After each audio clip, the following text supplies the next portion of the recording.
Greetings, fellow adventure seekers. Join me on an exhilarating literary expedition where we'll unravel the mysteries hidden within The Alchemist by Paulo Coelho. If my videos bring a smile to your face or provide valuable insights, show some love by liking and following my channel. And if you want to take it a step further, leave a comment sharing your favorite part or any suggestions you may have. Part 1 through page 26. Santiago guides his flock throughout the fields of Andalusia. He finds an old abandoned church and churchyard where he and his flock can spend the night. He sleeps on the stone floor, using his book as a pillow. He anticipates his approach, the Andalusian village where, 1 year prior, he met a merchant's daughter. Santiago and his flock approach the town. He has been herding this flock for 2 years. He often reflects about what he has learned from his sheep and what they have learned from him. He observes that the sheep depend fully on him to lead them to food and water. Not having to forage food for themselves, they have forgotten their instincts. Santiago thinks about the beautiful merchant's daughter. He imagines explaining to her why he knows much more than a common, simple shepherd boy. He thinks of her surprise at her discovery that he can read. He plans to tell her that his father and mother sent him to study at the seminary and prepared him to become a priest so that he would not have to work as hard as they have. He studied Latin, Spanish, and theology until the age of 16. Although Santiago is well prepared to become a priest, this is not what Santiago wants to do with his life. He tells his father he wants to travel the world and see how other people live.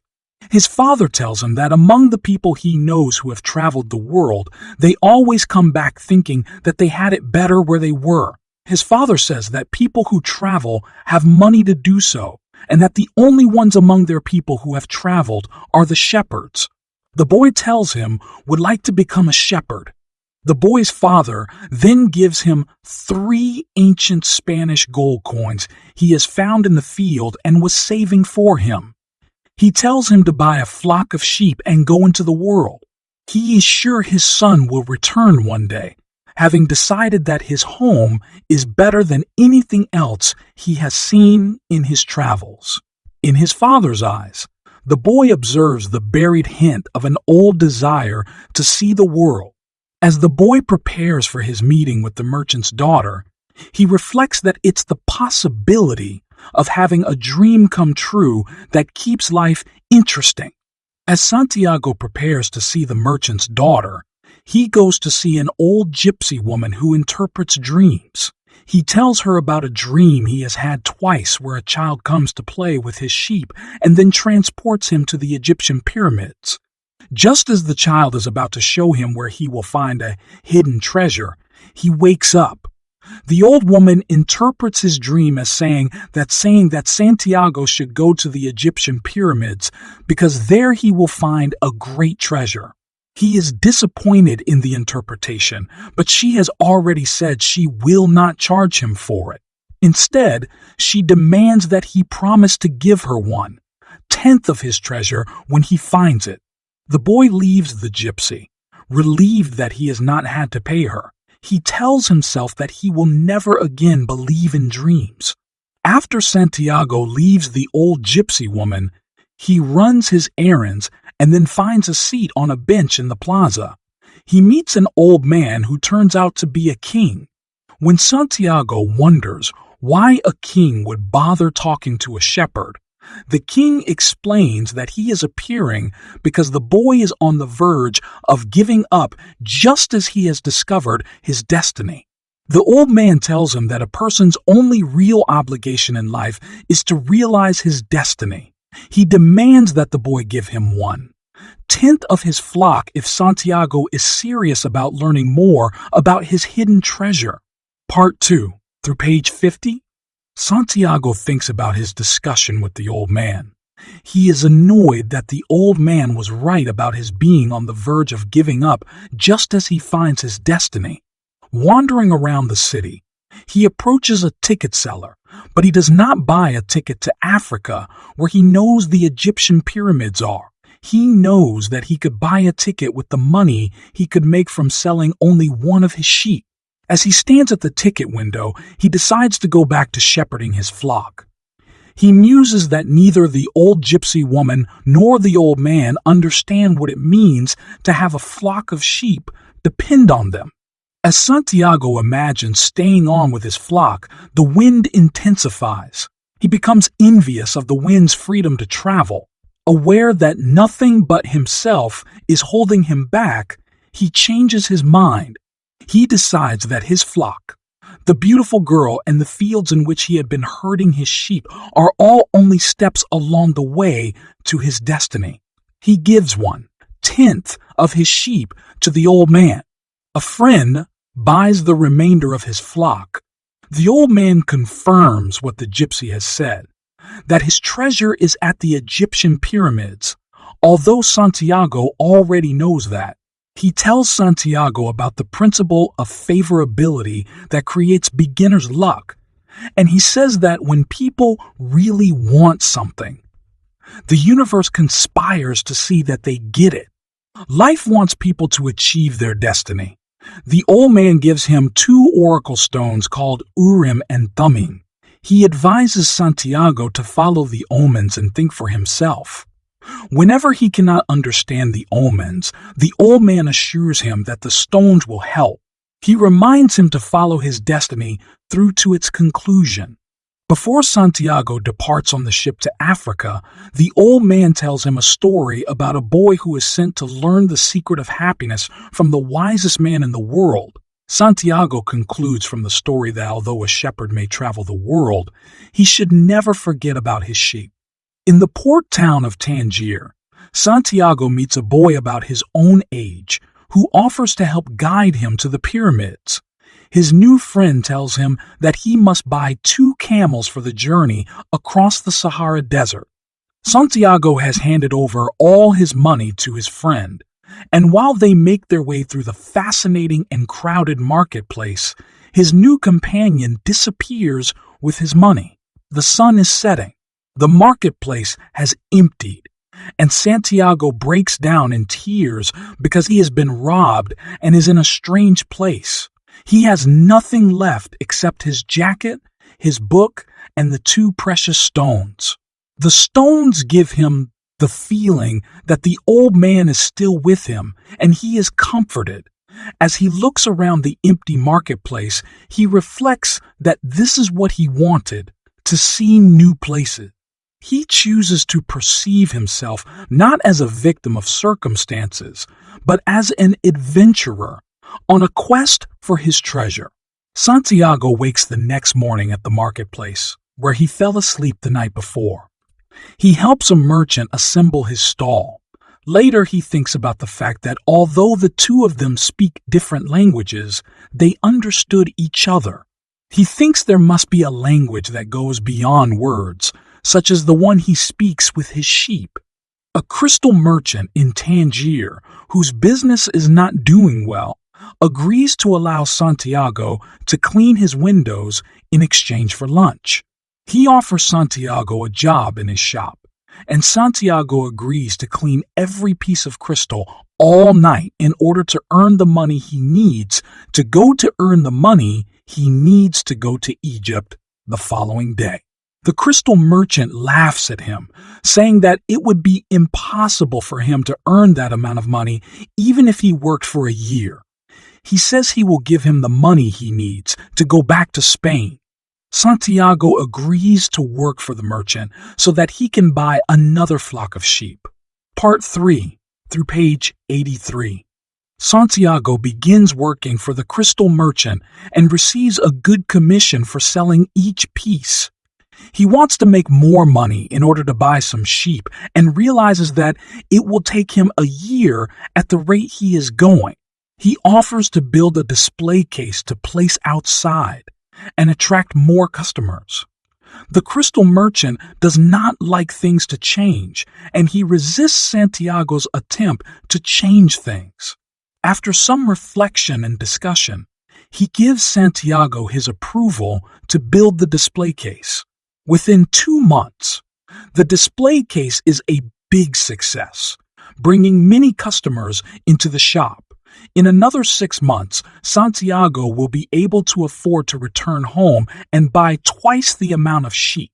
Working in the shop, he has learned the Arabic language, and he will be able to do business with Arabs too. He is proud of his accomplishments. He thinks about the day when he will be sailing back to Spain. The crystal merchant tells Santiago that as a Muslim, he is obligated to visit the holy city of Mecca. He dreams that he will one day go, as he has seen many other pilgrims do. His dream of visiting Mecca one day helps him get through each day of hard work. He admits that he would rather hold on to the dream than lose it by actually going there. Santiago suggests that the merchant sell tea in crystal glasses to his customers. The merchant again resists the change. He is afraid that if the tea is a big success, he'll have to expand his shop. After talking it over with Santiago, the merchant decides to sell the tea. The tea is an enormous success, and the shop becomes a popular destination for people seeking new things. After several months, Santiago is ready to return home. He has earned a bundle of money that will buy him a flock double the size of his original flock. He leaves with the crystal merchant's blessing. As he is getting ready to return home, he changes his mind and decides to continue on his journey to the Egyptian pyramids. His decision makes him happy. He joins a caravan that is traveling across the Sahara and meets an Englishman who believes in omens and is looking for a man who is an alchemist. The Englishman is very excited to meet the alchemist, who is supposedly 200 years old but never ages because he has the elixir of life. The Englishman wants the alchemist to teach him how to turn lead into gold. At the start of the journey, the caravan leader warns them that in the desert, disobedience means death. The large caravan of hundreds of people and animals proceeds on its long journey across the Sahara. Mysterious Bedouins ride in to join them periodically and warn them of dangers ahead, including thieves and robbers. There is increasing talk of war between the desert tribes. Santiago learns to listen to the desert and learns its language like he has that of the sheep and the crystal. The Englishman keeps reading his books, and Santiago gives his up in favor of becoming familiar with the desert. Santiago tells the Englishman the story of his life one night, and the Englishman is particularly interested in the part about the boy's achievements in the crystal shop. He says that whenever people are engaged in an activity with their whole heart, they are closest to the soul of the world. He tells Santiago that everything is always being transformed. He says that the desert and the caravan speak the same language, which is why the desert allows the caravan to cross the Sahara. Personal courage alone will not suffice. People must also know about this language. Santiago understands. He tells the Englishman that he has observed the guides reading the omens and signs of the desert. Part 4, through page 109. The caravan rolls on toward the oasis. As the Englishman attempts to observe the desert and learn its language, Santiago reads the Englishman's books and learns about alchemy. The Englishman tells him that the goal of alchemists is to purify metal by heating it for many years until all its individual properties are burned away. The substance left over is called the soul of the world. This is the language in which all things are said to communicate.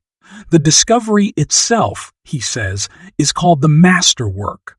When Santiago hears this, he asks why they do not simply observe men and omens and learn about the universal language that way. This comment irritates the Englishman, who declares that Santiago oversimplifies everything. Santiago learns that the liquid half of the masterwork is called the elixir of life. The solid part is called the philosopher's stone. Santiago becomes more interested in the philosopher's stone when he learns that a small piece of it will transform large amounts of any metal into gold. Learning more about the masterwork confuses Santiago. He thinks that the alchemists overcomplicate everything. The Englishman wants him to appreciate the responsibility that comes with learning how to transform lead into gold. Santiago reads all his books and disappoints the Englishman by concluding that although they contain great teachings, everything in them could be written on the surface of an emerald. Santiago realizes that although they have different ways of learning, they are both seeking their destinies. The camel driver whom Santiago has befriended seems to be the only one who is not afraid of the increasing tensions and talk of war. He tells Santiago that living in the present moment is the way he stays happy. The caravan finally reaches the oasis, which is filled with date palms, water, and shade. Santiago knows he still has a long way to travel to reach the pyramids. The alchemist is waiting at the oasis, already aware that it has brought him another apprentice with whom he must share some of his secrets. The oasis is a safe refuge from the desert wars. All oases are considered neutral ground because they are home to women and children. To Santiago's surprise, the Englishman hands over a revolver when the caravan driver asks for all weapons.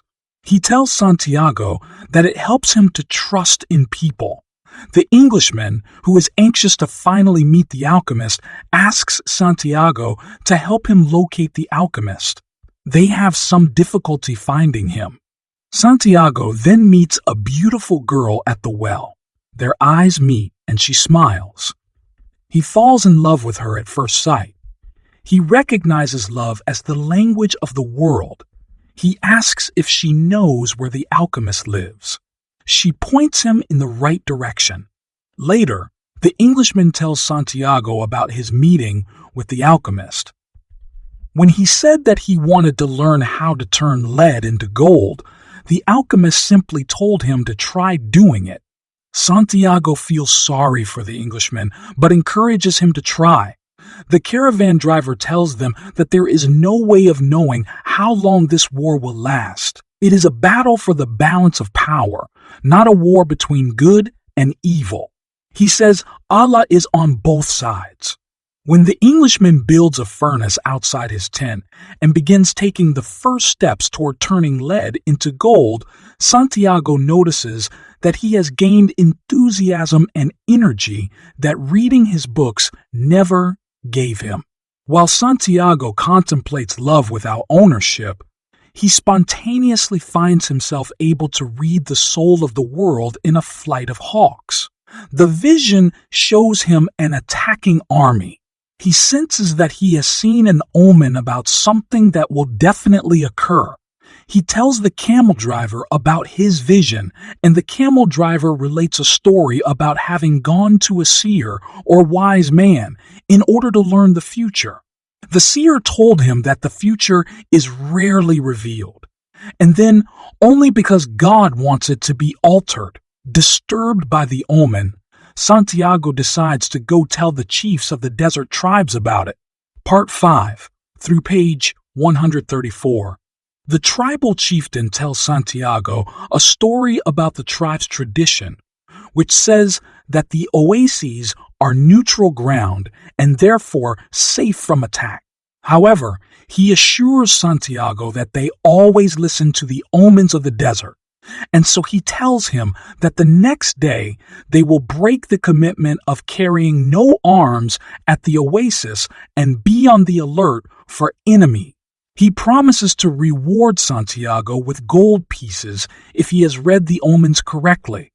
Santiago leaves the chieftain and encounters a powerful, intimidating stranger on horseback who terrifies him at sword point. The stranger turns out to be the alchemist, who demands to know who is reading the omens in the hawk's flight. He is testing the boy's courage, which he says is the essential ingredient in comprehending the language of the world. He warns the boy to be cautious in his predictions because whatever is written cannot be changed. Santiago tells him that he has not predicted the outcome, merely the danger. The next day, the oasis is attacked as Santiago predicted. His warning has prepared the tribe, and they destroy the invaders. Santiago is rewarded and invited to become the oasis counselor. The alchemist informs Santiago that he is going to point him in the direction of his treasure. Santiago resists the idea of continuing his journey all the way to the pyramids. He explains to the alchemist that he thinks he already has his treasure. He is referring to Fatima and the gold pieces that are his reward. The alchemist tells him to prepare for the following day the way a warrior would. He tells him to trade his camel in for a horse. The next day, they ride into the desert, and the alchemist tests Santiago. He tells him how his life will unfold if he decides to stay at the oasis with Fatima and does not summon the courage to go find his treasure at the pyramids. The alchemist's story describing Santiago's future suggests that he will eventually be abandoned by the omens if he does not pursue his destiny. He will be a highly successful merchant, but in his heart, he will have to accept that he never found the courage to follow his dreams. He says that true love never asks a man to abandon the pursuit of his destiny. Santiago thinks about the merchant who abandoned his dream of traveling to Mecca. He considers the Englishman's pursuit of the alchemist's secrets and thinks about his true love, Fatima, who trusts her fate to the desert. He chooses to leave with the alchemist in the morning. Before Santiago leaves, he declares his love for Fatima. She assures him that she will wait for his return as he pursues his treasure courageously. The alchemist and Santiago ride into the desert, taking precautions to avoid the battles that are still being fought. 7 days pass, and the boy asks if the alchemist is going to teach him anything. The alchemist declares that the only way to learn is through action and that Santiago only has one other thing to learn. He advises Santiago to listen to his heart in order to immerse himself in the desert. There he will learn, through action, what he needs to know. Part 6, through page 151. At the start of this part of the journey, Santiago expresses his fear and doubt to the alchemist. He tells the alchemist that his heart must be a traitor because it fears the journey ahead. It tells Santiago that he has already found his treasure, referring to Fatima's love, and it wants him to go back. The alchemist says he thinks that is a natural reaction for a heart to have. Now that Santiago is following his dream, he tells him that his heart is afraid of suffering and of losing what it has won. They discuss the importance of listening to the heart. Crossing the desert, Santiago learns to accept his heart as it is. He lets go of his fear of following his destiny and stops wanting to return to the oasis. He understands that his heart is afraid of suffering and expresses this to Alchemist. The alchemist says that the suffering itself is not as bad as the fear of it. The boy tells his heart that every second of the search is an encounter with God and that it will not suffer because he is in search of his dreams, which are his heart's dreams too. Santiago's heart explains that since most people do not follow their dreams or search for their unique treasures, hearts simply stop talking about these things. Few people have the courage to follow their heart. They see the world as a dangerous place, and so for them, the world becomes a dangerous place. Santiago promises his heart that he will always listen to it. The alchemist tells Santiago that he still needs to learn one thing. That is, he will be put through severe tests by the soul of the world, which speaks through the heart that is in tune with its destiny. In order to realize each person's destiny, each person must be tested on all that person has learned. People need to master their new knowledge. He says that quests always begin with beginner's luck and end with a major test. 3 armed tribesmen approach Santiago and the alchemist. The tribesmen demand to know why Santiago is carrying money, and he says he needs it to get all the way to the pyramids. They search the alchemist's bag and find his magical elixir of life and the philosopher's stone. They laugh when he tells them what these tools supposedly do, and they let Santiago and the alchemist go free. Santiago is surprised that they would not take the alchemist seriously. They continue on their journey, and they pass an encampment. Santiago's heart tells them there is no danger, but the alchemist is more wary. Santiago and the alchemist are 2 days away from the pyramids. Santiago wants the alchemist to teach him about alchemy. The alchemist says that he already knows about it. Alchemy is about searching and finding the treasure that is uniquely hid.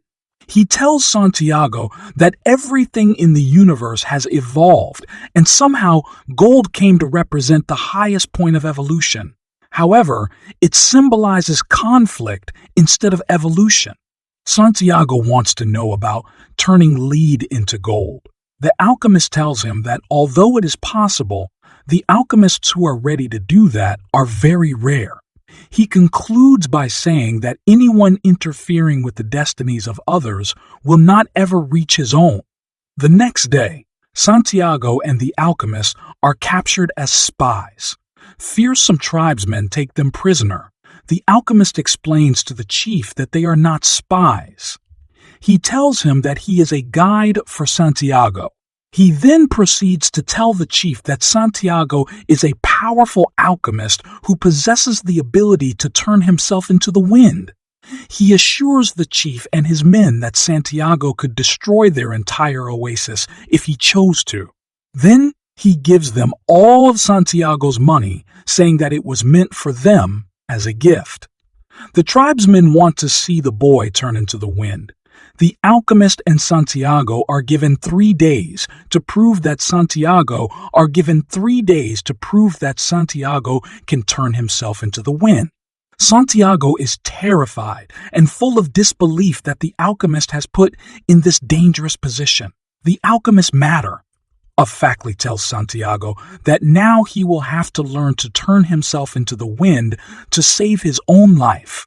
Santiago spends the next 2 days wandering, reflecting on his predicament and wondering how he is going to transform himself. Part 7 through page 177. On the 3rd day, the chief and the tribesmen gather to watch Santiago turn himself into the wind. He begins to talk to the desert in earnest, explaining his problem and asking for its help. The desert, and he discussed the nature of love. The desert recommends that the boy ask the wind for help. The wind asks him where he learned how to speak to the desert and the wind. Santiago says he speaks many languages that his heart taught him. Santiago arouses the wind's curiosity by suggesting that if the wind helps him, they will be able to talk about all their limitless possibilities. The wind likes this idea. It wants to help and is frustrated that it cannot. It recommends that Santiago ask heaven for help and creates a windstorm that blots out the brightness of the sun so that Santiago can converse with the heavens. The sun and Santiago talk about love and about the soul of the world. Santiago tells the sun that everything evolves. He explains the power of love, which makes everyone become better than he or she is, and in turn encourage everyone around to evolve and become better. The sun tells Santiago to talk to the hand that wrote all in order to receive help turning into the wind. During Santiago's silent meditation, he has an awakening experience. He decides not to talk at all. He concludes with his knowledge that his soul is one with the soul of God and that he can perform miracles. While he is meditating on these things, the wind begins to blow furiously. He is lifted up and carried far across the encampment. When the wind settles, the tribesmen are impressed and frightened by the distance he has moved. It must be sorcery. To them, it proves that the boy has turned himself into the wind. The men are terrified at his power. The alchemist and the chief are happy. The chief allows the alchemist and Santiago to go free. Santiago and the alchemist ride away from the encampment, and the alchemist tells Santiago that he will be leaving him alone to continue on his quest for treasure at the pyramids. They stop at a monastery. With his elixir of life and the philosopher's stone, the alchemist turns lead into a round disc of gold. Cutting it into quarters, he gives one piece to the monk, who allows them to use the kitchen. He keeps one piece for himself and gives another to Santiago. He leaves the fourth quarter to the monk just in case Santiago should need it in the future. Before they part ways, the alchemist tells Santiago an ancient Roman story about dreams. The story illustrates the point that everyone played a very important part in history, and usually they never know it. At last, as the story reaches toward its climax, Santiago finds himself gazing at the pyramids.